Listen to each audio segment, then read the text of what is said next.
Good morning, YouTube. How are you guys this morning? So we got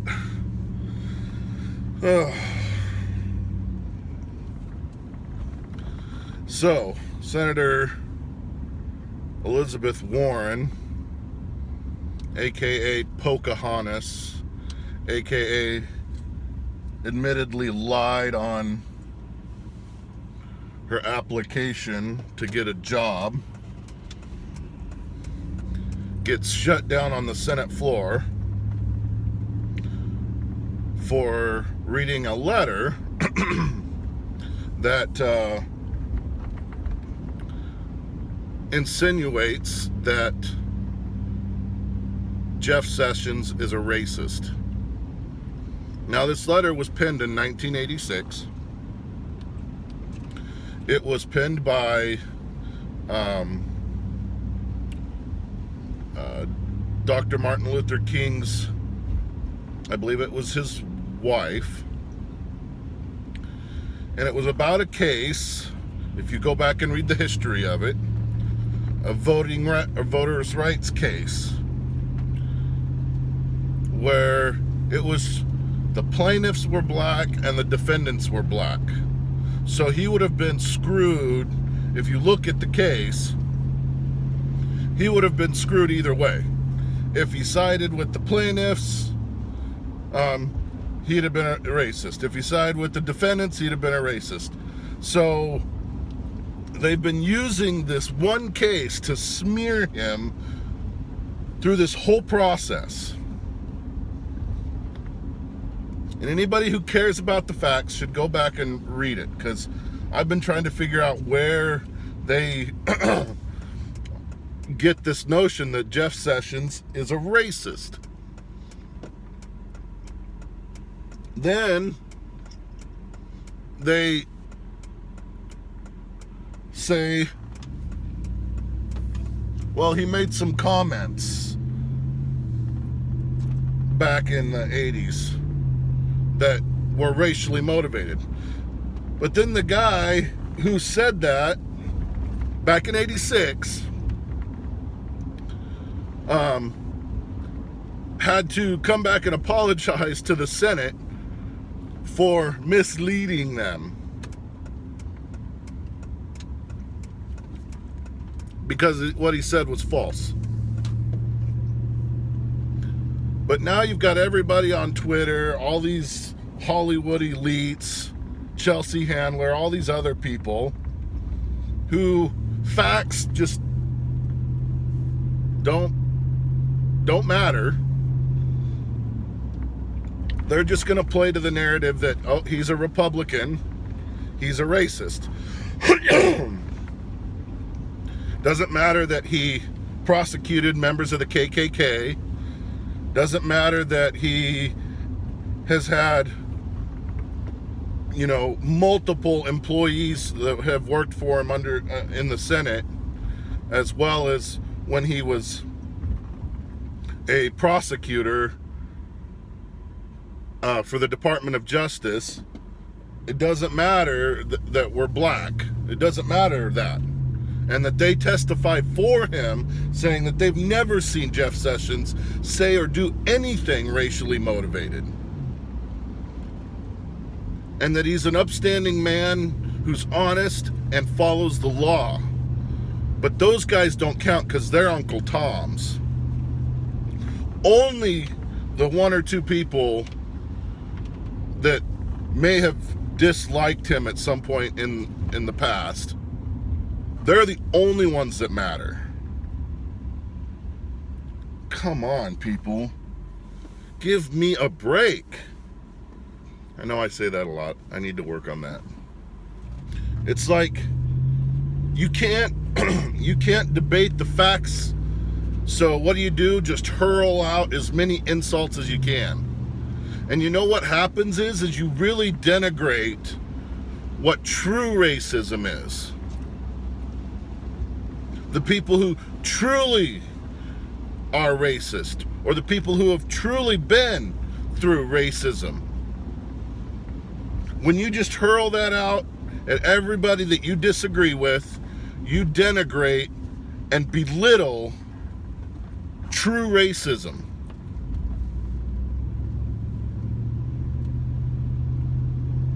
Because it's going to get to a point where nobody is even going to care about racism anymore, because it doesn't matter.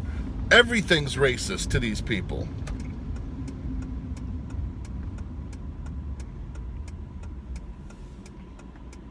Everybody's a bigot. Everybody's a homophobe. Everybody's a misogynist. We're just going to keep, these words are just going to become meaningless because people on the left can't argue facts. They cannot argue their point of view.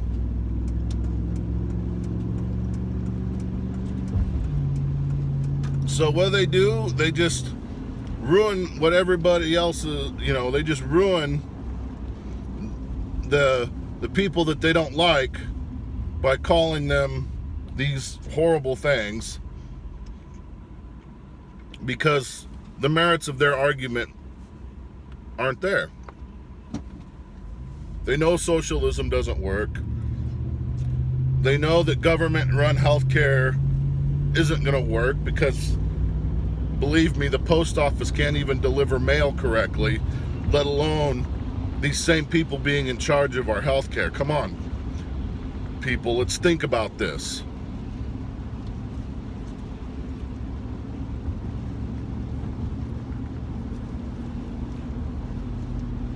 And,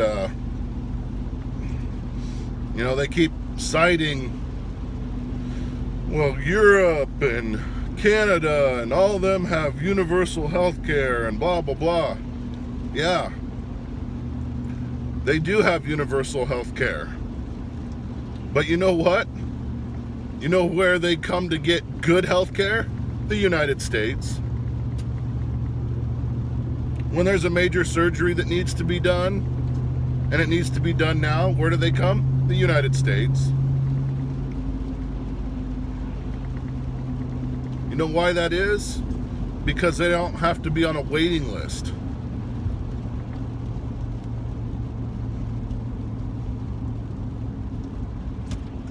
Is our healthcare system perfect? Absolutely not. There are a lot of things that we need to do, and we can do, to fix it or to improve it. But letting the government take it over like they did the mail system is not the answer. I mean, we talk about waste, fraud, and abuse in the government, and you want them to take over one third of the economy? I mean, come on. That makes no sense.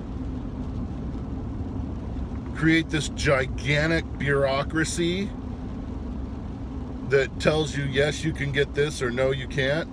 In Europe, the chances of women dying of breast cancer and cervical cancer is twice the rate of the US, because there they can't just say, okay, yeah, you should get this or you should get that test.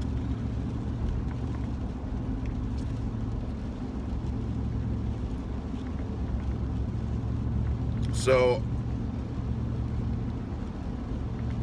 and they know that the merits of their argument just don't hold water, so they just, hurl out racist or misogynist or whatever,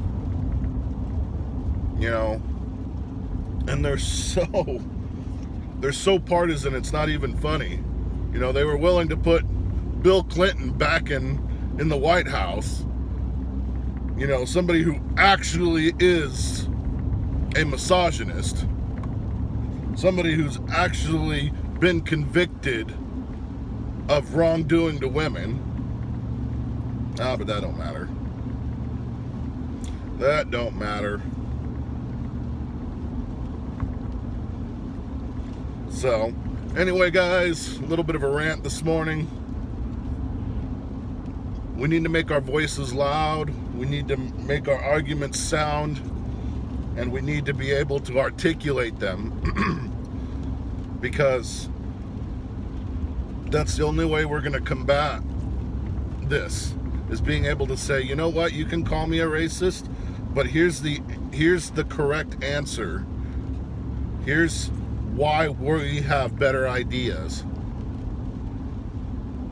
And another thing, please get on. I'm going to put the link in my description.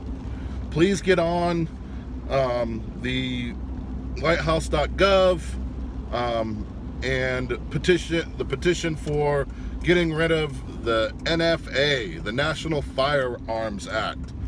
We need 100,000 signatures. We've got something like 9 days to get that done. Get on there and sign that petition if you have not signed it. The National Firearms Act is what makes it illegal for us to have suppressors, be able to purchase machine guns even with a background check, and there's a lot of stuff there. So get on there, sign the petition. At least then we can expect that the White House will give us some information on it and a reason as to why they are or why they won't. Anyway, guys, thanks for watching.